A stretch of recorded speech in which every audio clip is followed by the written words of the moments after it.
오늘 청년들이 이렇게 함께 예배하여서 든든하고 좋습니다. 우리 옆에 분에게 인사합니다. 오늘도 승리하셨습니다.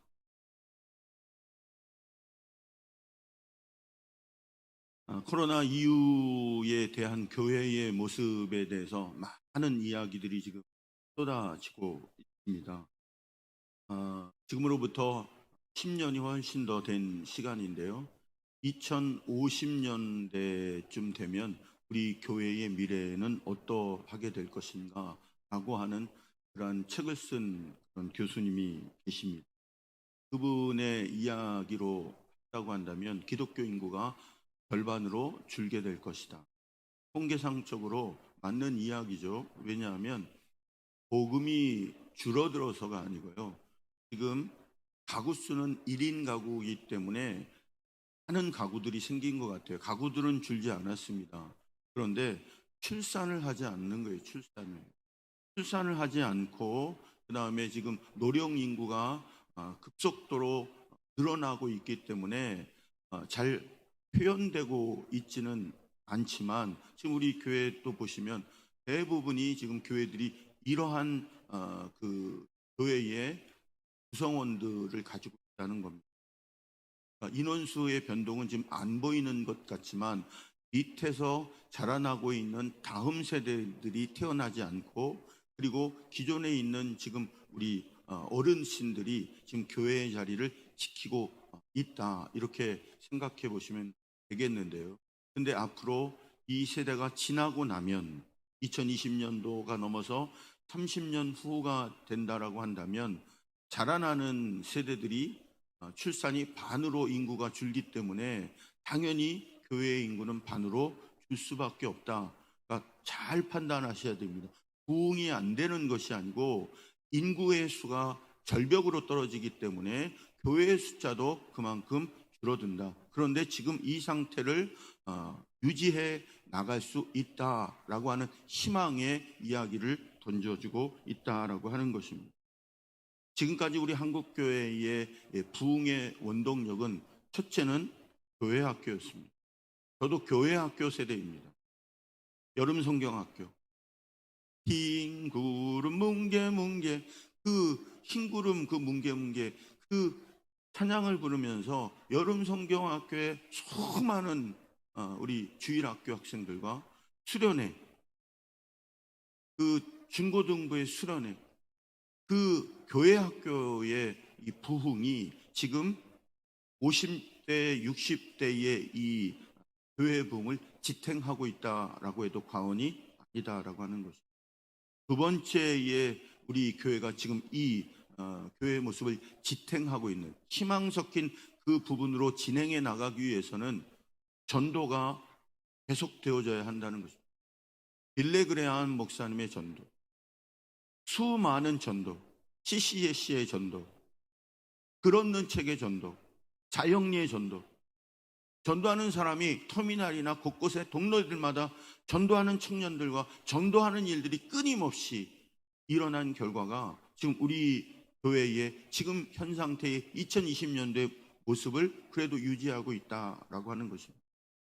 세 번째로 교회의 부흥의 원동력을 꼽는다라고 하면 기도 운동입니다. 다시 말하면 성령 운동입니다. 오늘 성령 운동하는 교회들이 점점 줄어듭니다. 우리 삼성교회도 소리내어 부흥하며 기도하자라고 하는 것 상당히 어려워하십니다. 몇 년이 지났음에도 불구하고 우리가 소리내어 기도하고 그리고 일어나서 하나님 앞에 성령을 향하여 두 손 들고 찬양하고 일어나고 찬양하는 이 성령의 지배를 받는 예배들이 점점 줄어들고 있다는 거예요. 예전에 우리가 얼마나 뜨거웠습니까?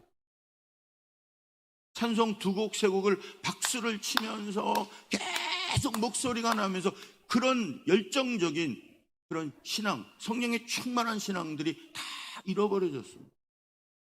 관망하고 관중하는 신앙으로. 머리로 생각하는 게 신앙이 좋은 신앙이라고 생각하는 거예요. 그렇지 않습니다. 신앙은 내가 받아들인 그 말씀을 그대로 실천하고 순종하는 것이 믿음이고 신앙인 줄 믿습니다. 근데 순종의 모습은 없어지고 그냥 내가 은혜 받는 것에 집중하는 신앙으로 자꾸 변질되어 가고 있는 것 같아요. 사랑하는 성도 여러분, 오늘 저희들은 이 신앙의 부흥을 이루었던 이 세 가지의 요소들을 우리는 끌고 계속 나아가야 합니다. 그런데 우리는 지금 비대면이라고 하는 이 코로나19라고 하는 이 악재를 만나게 되었습니다. 보신 것처럼 오늘 청년들이 잠을 깨우고 지금 많이 나와서 너무너무 감사합니다. 주일학교 학생회, 청년회, 이 교회 학교에 예배 드리는 것들을 방해하고 보이지 못하는 일들이 지금 우리의 신앙생활 가운데 2020년도 가운데 우리 위기 가운데 찾아왔다라고 하는 것입니다. 이 위기는 끊임없이 우리에게 계속 도전하고 오고 있는 위기다라고 하는 것입니다.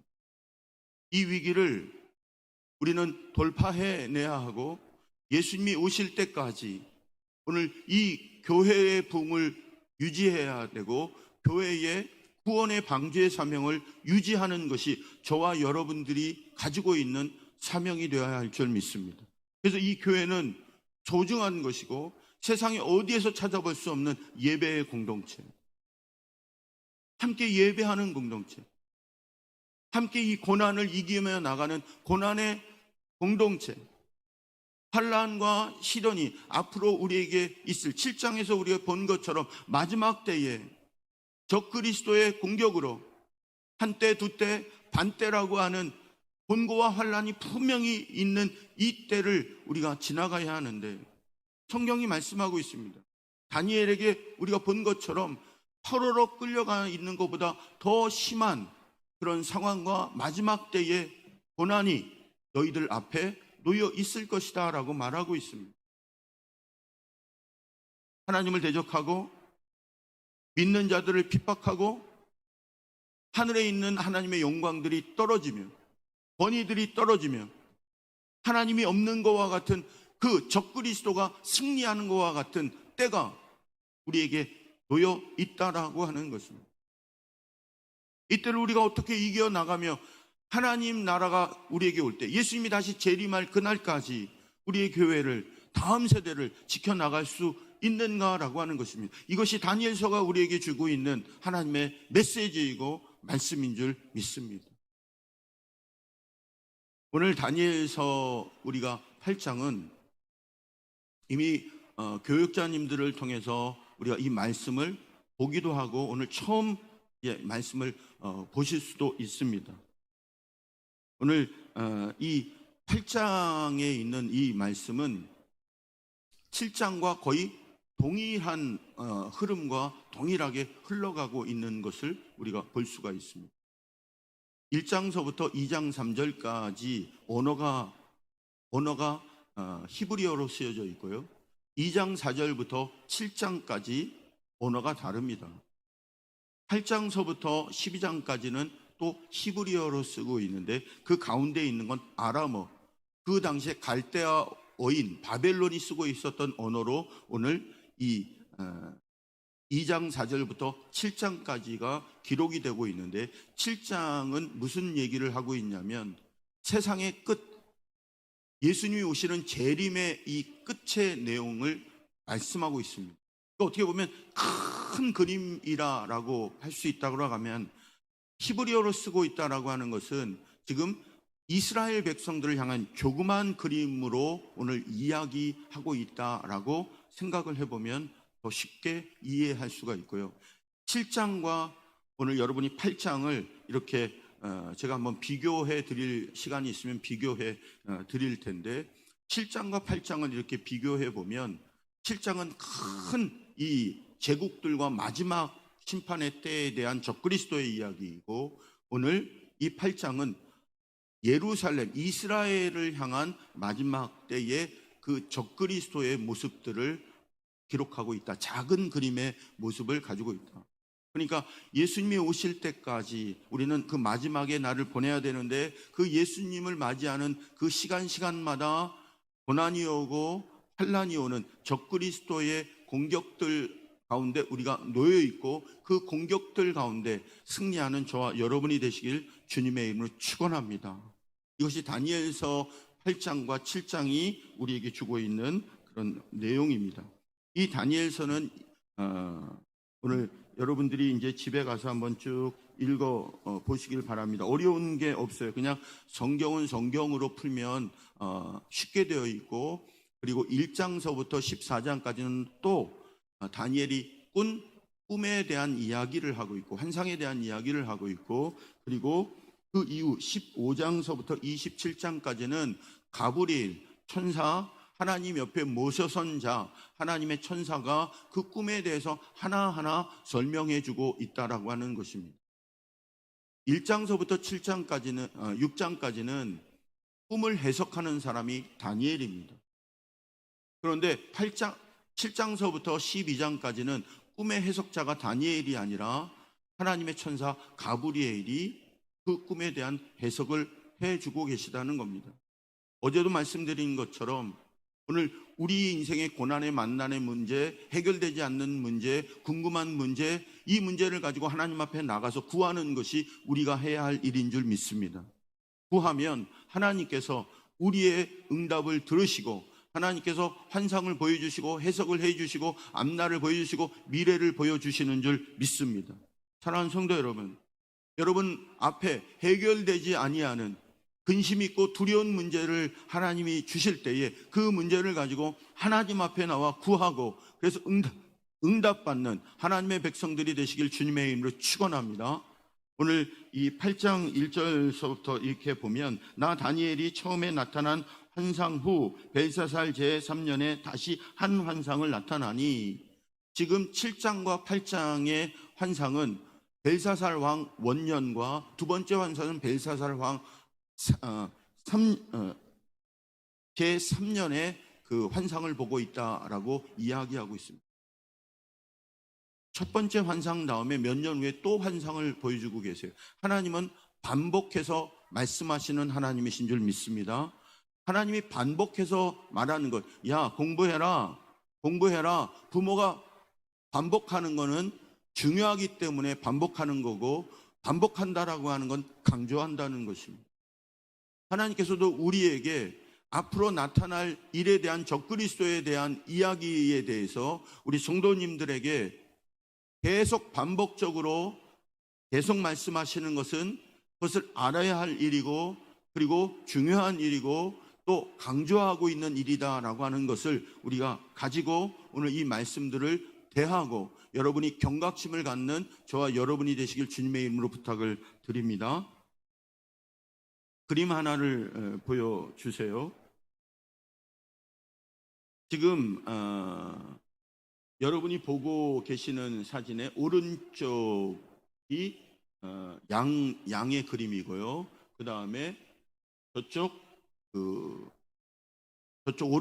오른쪽 뿔 달려 있는 염소죠. 저쪽이 오늘 두 짐승에 대한 그 환상을 다니엘이 보게 됩니다. 그 두 환상에 대한 이야기가 1절서부터 14절까지의 이야기고요. 그 꿈에 대해서 가브리엘 천사, 그러니까 하나님께서 인자가 오늘 가브리엘에게 꿈 해석해 줘라, 다니엘에게 이렇게 16절서부터 15절서부터 이야기하고 있는 내용이 쭉 나오고 있는 이 양과 염소의 환상을 봅니다. 근데 이 환상을 어디서 보게 됐냐면 2절에 보니까 그렇게 되어 있어요. 몸은 엘람 지방 스산성에 있고 내가 환상을 보고 있는 꿈을 꾸고 있는 그 꿈에 나오는 장소는 오늘 올레 강변이다, 이렇게 되어 있습니다. 그러니까 몸은 수상궁이라고 하면 페르시아, 그러니까 이 벨사살 왕 때에 꿈을 꾸었지만 이 벨사살이 망하고 고레스의 페르시아가 이제 이 바벨론을 무너뜨리는데 거기에 지금 가 있는 거예요. 그런 모습의 환상을 보는 거죠. 좀 미래에 대한 환상을 봅니다. 그런데 3절에 보니까 두 뿔 가진 수양이 섰는데 그 두 뿔이 다 길었으며 그 중에 한 뿔은 다른 뿔보다 길었고 그 긴 뿔은 나중에 났더라. 오늘 양에 대한 꿈을 꾸고 있는데 양의 꿈을 꾸면서 가만히 보니까 이 양의 뿔이 두 개 있는데 이 뿔이 엄청나게 긴 거예요. 근데 그 긴 두 뿔 가운데 나중에 난 뿔이 오히려 더 길고 그리고 더 튼튼하고 강한 그런 뿔이 자라는 것을 이제 보게 되었습니다. 4절에 보니까 내가 본즉 그 수양이 서쪽, 북쪽, 남쪽으로 향하여 받으며 양이 지금 그 두 개의 뿔로 강한 뿔로 서쪽, 북쪽, 남쪽 다니면서 곳곳마다 이 받고 다니는데 당할 짐승이 없이 아주 강한 그런 수양이 되더라는 겁니다. 그리고 이 수양에 대한 꿈의 해석이 아까 지금 말한 대로 15절서부터 그 꿈에 대한 해석을 하고 있는데 20절에 보면 이렇게 되어 있습니다. 내가 본 바 두 뿔 가운데 수양은 곧 메대와 바사 왕들이라. 성경에 설명을 하고 있어요. 이 꿈에 대해서 정확하게 지금 네가 보고 있는 이 양은 메대와 바사야. 그러니까 한번 해석을 해보세요. 두 뿔은 메대와 바사인데 원래는 메대라고 하는 나라가 더 강한 나라였어요. 제가 수요일날 설명을 여러분에게 이미 전제 서론을 설명하면서 드렸습니다. 메대라는 나라가 강한 나라인데 이 메대의 왕이 자기의 딸이 공주가 꿈을 꿨다는 거예요. 꿈 얘기를 들어보니까 오줌을 쌌는데 아시아 전역에 그 공주의 오줌이 가득하더라는 거예요. 아니 내 아들이 있는데 어떻게 그 공주가 이 오줌을 쌌는데 세상을 다 덮나? 이 공주에게로 정권이 넘어가나? 이 아버지가 그렇게 생각을 하고요. 이 딸을 바사 나라, 메대보다 한참 속국인 이 바사 나라에 이 딸을 시집 보냅니다. 근데 이 바사 나라는 힘이 없는 나라였는데 캄베스라고 하는 그 왕에게 시집을 가가지고 딸이 아이를 낳는데 그 아이의 이름이 고레스예요. 이 고레스가 바사 나라의 아주 힘없는 왕의 아들로 태어났는데 이 고레스가 자기 할아버지, 외할아버지의 나라인 메대를 이겨요. 전쟁을 해서. 그래서 이 두 뿔이 나중에 난 것이 더 강화해지고 크더라라고 하는 그 꿈을 이해할 수 있도록 제가 설명을 이미 드렸습니다. 그러니까 메대와 바사, 처음에는 메대가 강한 것 같았지만 이 바사 나라가 더 강한 나라가 되어서 나중에 난 뿔이 더 길고 튼튼하게 되더라. 그 역사적으로 지금 메대와 바사의 이야기를 하고 있다라고 성경에서도 가르쳐 주고 있다라고 하는 겁니다. 그 다음에 이제 5절로 가보면 내가 생각할 때에 한 수염소, 꿈을 꾸고 환상을 보고 자기가 이제 되짚어 생각해 보는 거예요. 머리에 숫염소가 서쪽에서부터 와서, 숫염소가 서쪽이라고 하면 서쪽은 지구를 이렇게 놓고 이렇게 보면 서쪽은 지중해 지역, 그리스, 그죠? 그리스의 300용사, 헬라 이렇게 생각할 수 있는 지역, 서쪽에서 숫염소가 서쪽에서부터 와서 온 주변에 두루 다니되 땅에 닿지 않은, 이 수염소가 다니는데 얼마나 날랜지 발이 땅에 닿지 않을 정도로 날아다니는 것 같이 그렇게 빠른 숫염소를 보게 되는 거예요. 근데 그 숫염소의 머리에 뿔 하나가 현저한 뿔이, 현저하다라고 하는 그 뿔을 본 거예요. 뿔이 아주 독특하게 큰 뿔을 가지고 있는데 그것이 두 뿔 가진 수양, 곧 내가 본 강가에 섰던 양떼에게로 달려가되 분노한 힘으로 그것들에게 달려가더니, 이 꿈의 해석을 또 넘겨서 생각해 보면 21절에 보면 허리 많은 숫염소는 곧 헬라 왕이요, 헬라 중에 가장 강한, 그리고 메대와 바사, 페르시아를 멸망시킨 왕은 알렉산더잖아요. 그 알렉산더라고 하는 그 왕이 큰 현저한 뿔이 나타나서 그것은 첫째 왕이고, 그리고 그 나머지 7절, 8절 이렇게 쭉 읽어보면 그 큰 뿔이 없어지고 네 뿔이 생겨진다라고 얘기하고 있는데 22절엔 그 해석을 뿔이 꺾이고 알렉산더가 죽고 그 대신에 알렉산더 밑에 있었던 그 부하들 가운데 이 알렉산더 헬라가 네 등분으로 나누어지게 되는 일들이 일어나게 되죠. 그리고 예수님 당시에 그 헬라의 안티파네스라고 하는 네 왕들 가운데 이 시리아와 유대를 다스렸던 그런 그 제국이 안티파네스라고 하는 제국이 하나 생기게 된 거죠. 헬라의 근데 이 헬라의 이 안티파네스가 어떤 일을 하고 있냐면 성경에 이렇게 이어서 보면 23절에 내 나라 마지막 때에 반역자들이 가득할 쯤에 한 왕이 일어나 이 네 왕의 나라들 가운데 그 네 나라 가운데 안티파스라고 하는 나라 가운데 한 왕이 나타나게 되는데 그 얼굴은 뻔뻔하며 속임수가 능하며 또 그 권세가 강한 것이며 자기 힘으로 말미암은 것이 아니며 24절 읽고 있어요. 그가 장차 놀랍게 파괴 행위를 하고 자의로 행하며 형통하며 강한 자들과 거룩한 백성을 멸하리라.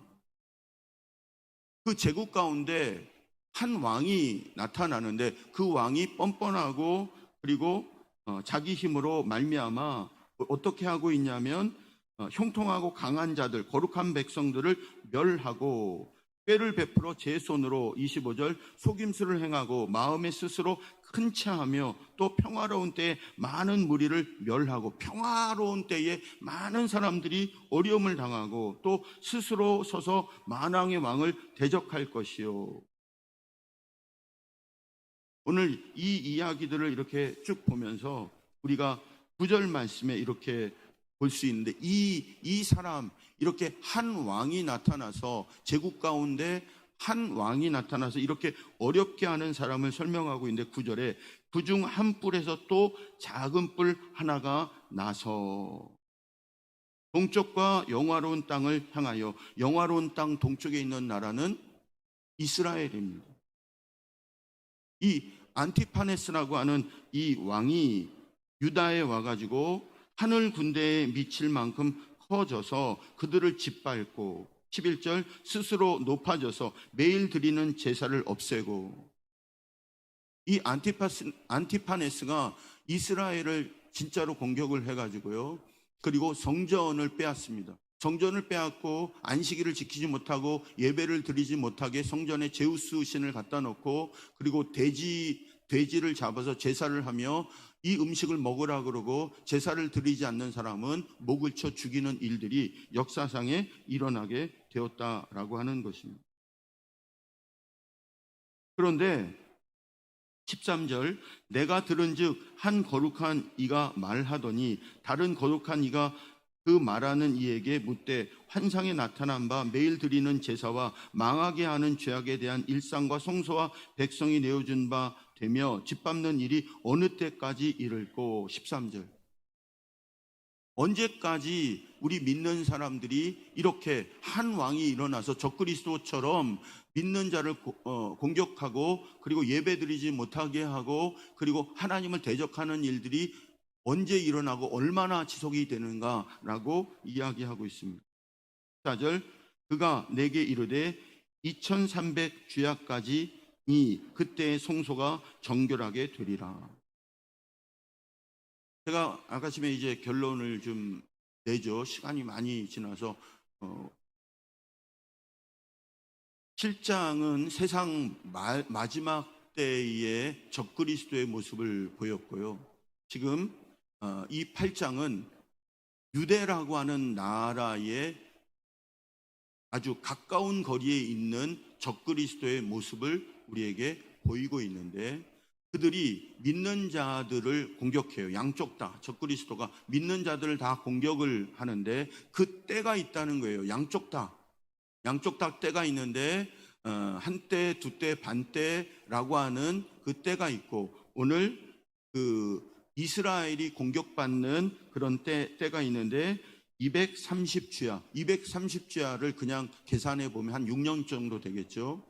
역사적으로 이스라엘 백성들이 이 안티파네스의 공격을 받아서 6년간 성전이 파괴되고 어려움을 당하는 시간들이 있었다라는 것입니다.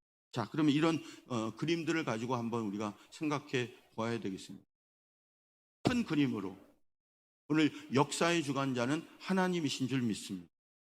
하나님이 이 세상에 오실 때 마지막에는 적그리스도들이 일어나가지고 믿는 자들을 공격하고 그리고 믿는 자를 흩트는 일들이 일어나게 된다는 것이고, 그리고 역사와 역사 사이에 근간에 있는 일은 우리가 지금 살아가고 있는 이 시대에도 예수님이 오실 때까지 지금 계속해서 적그리스도의 그 모습을 가진 자들이 나타나서 하나님의 백성을 공격하고 예배를 드리지 못하는 일들이 계속해서 우리 근자에 있는 역사 가운데서도 쉼 없이 일어난다는 거죠. 북한을 보십시오.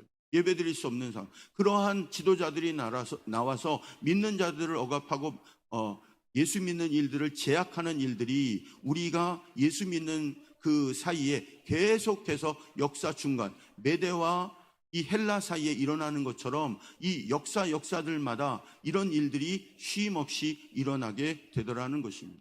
이 일들 가운데 그럼 우리가 어떻게 우리가 믿음을 지키며 나가야 할 것이고, 우리가 아까 전에 얘기한 것처럼 다음 세대의 청년의 이 세대와 믿음의 세대를 예수님 오실 때까지 어떻게 지켜 나갈 수 있느냐라고 하는 것입니다.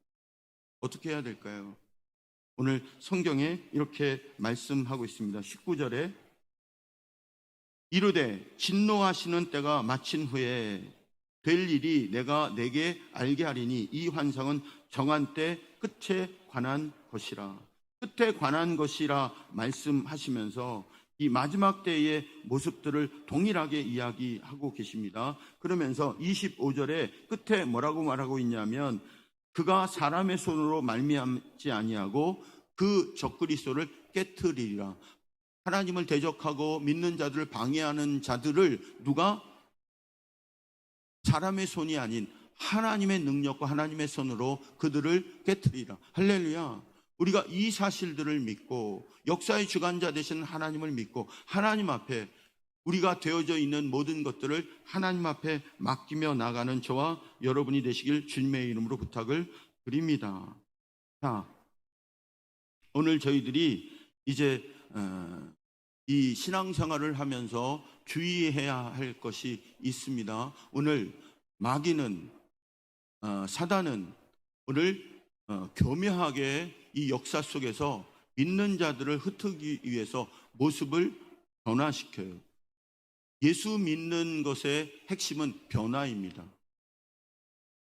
믿지 않던 자가 믿고 예수 믿은 자가 하나님의 자녀가 되고 하나님 앞에 기도하지 못하던 자가 기도하고 변화를 일으키는 것이 기독교의 핵심의 중심입니다. 그러나 마귀는 절대 변하지 않습니다.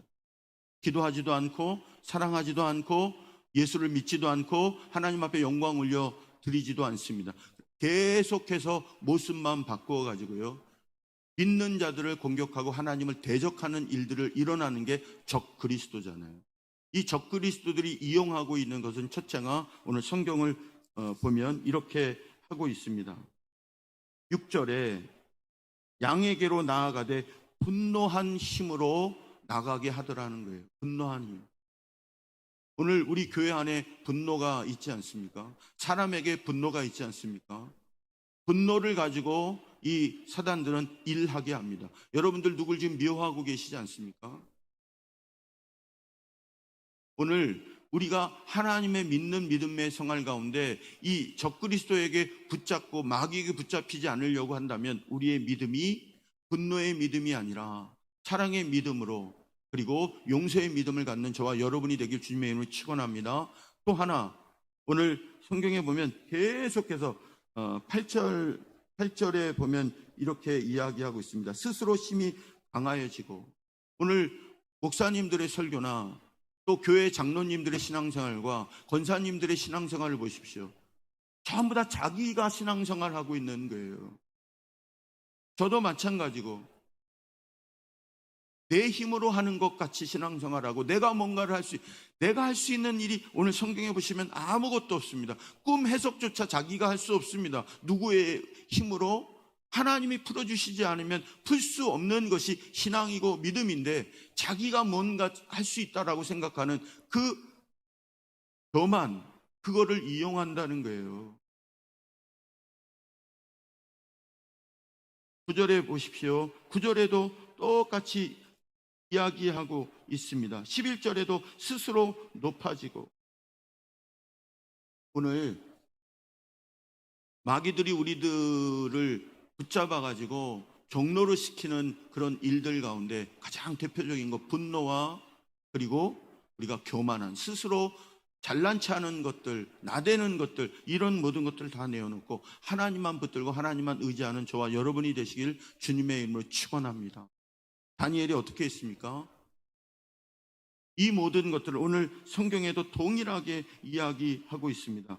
26절, 이미 말한 바 주야에 대한 환상은 확실하니 주야, 이런 환난과 권고가 너희들의 믿음을 흔드는 일들이, 고통들이, 바벨론 포로보다 더한 일들이 있겠지만, 그런 그 주야의 환상이 확실하지만 그 환상을 간직하라. 그러면서 뭐라고 말씀하십니까? 내 손으로, 사람의 손이 아니라 내 손으로 그들을 이기리라. 할렐루야. 오늘 그 말씀을 우리가 믿고 마음판에 새기고 이 일을 간직하라라고 말한 것처럼 오늘 이 그림을 그리고 오늘 이 다음 세대를 보십시오. 이 청년들을 보시고 주일학교를 보시고 이들을 보시고 그리고 이들을 마음에 품고 반드시 하나님께서 이들을 세운다. 할렐루야. 그 믿음을 가지고 예수님이 다시 재림하실 것을 믿고 오늘 우리는 우리의 할 일들을 해 나가며 함께 나가는 저와 여러분이 되길 주님의 이름으로 축원합니다. 다니엘이 사자굴에 들어가는 조서의 어인이 찍힌 줄도 알고 전에 하던 대로 그가 하나님을 섬겼습니다. 오늘 저와 여러분이 할 일은 오늘 이 다음 세대를 위해, 청년들을 위해 기도하는 것입니다. 그리고 지금 보여지고 있는, 놓여지고 있는 상황 가운데 끊임없이 오늘 우리가 하나님의 향한 믿음을 가지고 그 믿음을 가지고 부흥을 위해 기도하며 하나님의 영광을 위해 전도하며 우리가 해야 하는 일들을 패하지 아니하고 끝까지 함께 하나님의 일들을 감당해 나가는 저와 여러분이 되기를 주님의 이름으로 부탁을 드립니다. 오늘 이 말씀들을 통해서 오늘 큰 그림의 말세의 때와 그 역사의 중간중간 계속해서 믿는 자들을 흩트는 이 적그리스도가 탈바꿈한 공격들이 우리 앞에 놓여 있을 때 우리들이 이 말씀들을 기억하며 오늘 하나님을 바라보며 예전에 하던 그 모습들을 변개 없이 끝까지 감당하는 저와 여러분이 되길 축복합니다. 우리가 이번 주일날 말씀을 나눴습니다. 죽으면 죽으리라. 너는 내 할 일을 하고 나는 내 할 일을 하리라. 안인숙 사모님이 사형 언도를 받으며 재판관에게 얘기했습니다. 내가 할 일은 나를 사형 언도하는 것이지만 1번 재판관으로 사형 언도를 하는 것이지만 나는 내 할 일이 있다. 난 하나님을 믿는 자로 하나님을 예배하며 내 신앙을 지키고 그 사형의 언도를 내가 받고 그 십자가의 길을 걸어가는 것이 내가 걸어가야 할 길이다 라고 선포하는 그 선포가 저와 여러분의 선포가 되시길 주님의 이름으로 축원합니다.